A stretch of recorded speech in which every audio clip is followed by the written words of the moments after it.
Fait que pour la petite dernière, on va se faire un dernier prisme, puis on va juste installer un arrondi, mais encore là, sur un plan qu'on n'a pas regardé. Fait qu'on va regarder vers la droite un peu.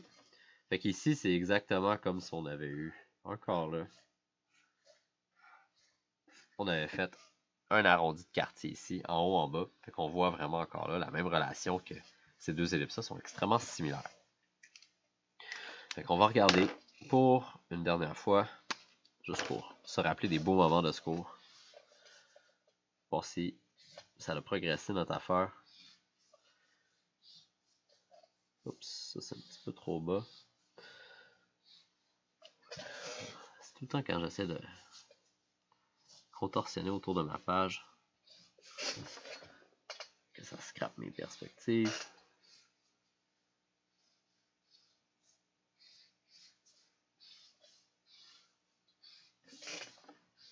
Et voilà. Donc, j'ai mon dernier prisme. L'arrondi que sur l'arête, voyons. L'arête que je veux mettre un arrondi, ça va être celle-ci. Ça va être l'arête en haut, à droite, qui s'en va vers la droite, en fait. Juste ici, et je vais enlever elle, là. Celle qui est ici. Je ne vais pas trop dessiner dedans parce que ça va devenir un peu, ça va créer de la confusion.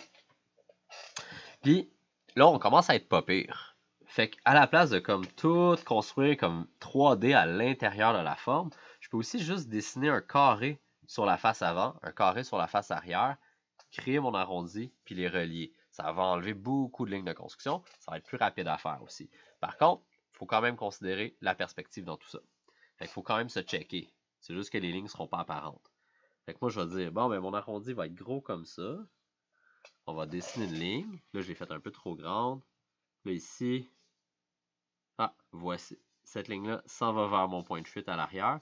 Ça me semble être une belle relation carrée sur ce plan-là. Comme ça ici, je vais faire exactement la même chose à l'arrière.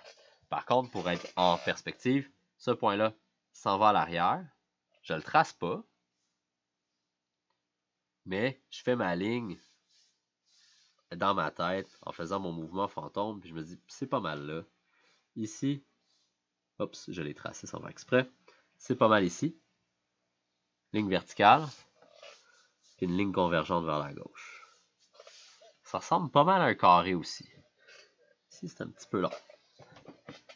Maintenant, diagonale, 1 tiers, 2 tiers. Diagonale, 1 tiers, 2 tiers. Tout ce qui me reste à faire, c'est prendre ma pointe fine, passer un quart d'ellipse à travers là, à travers en avant. On voit que celle-ci ici est un petit peu plus fermée que celle à l'arrière. Si je complète l'ellipse, elle serait plus ouverte parce qu'elle est plus à l'arrière, bien sûr.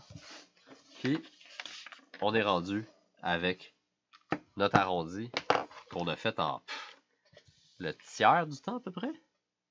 En fait, ça fait 3 minutes. L'autre fois, je pense que ça en avait pris 15.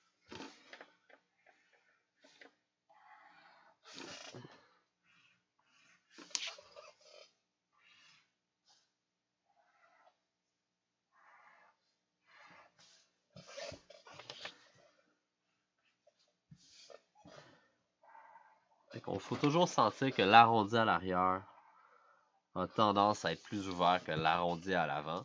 Ça, c'est super important. Comme là, lui, je le trouve un peu écrasé. Fait que je vais juste aller en rajouter un petit peu avec mon crayon. Puis je vais venir manger cette ligne-là après avec mon charpier.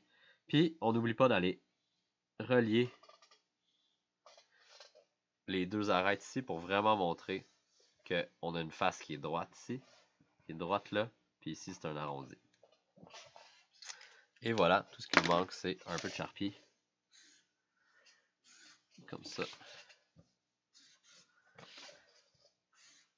Le charpie aussi commence à être fatigué. Comme ça ici. Et voilà. Vous voyez même ici, là, j'ai encore plus accentué le fait. Bon, ma ligne de charpie, je l'ai faite encore plus ronde, comme pour truquer le fait. Encore là, je trouvais que mon ellipse était un petit peu écrasé, fait que j'y en ai redonné. C'est fake, mais ça va faire passer mieux le message que si je fais l'inverse, que si je viens écraser la forme. Là, ça va avoir l'air comme si je l'avais trop sablé avec un papier sablé. Merveilleux, hein? Puis on remarque que les deux lignes de tangence ici suivent, encore là, la perspective. Parce que l'arrondi, c'est comme la même mesure. Fait que la mesure ici est nécessairement plus grande, est perçue plus grande que celle de l'arrière. Fait que tout notre système fonctionne. On est ultra heureux. Wow! Félix, ça fait donc bien du sens le cours. OK.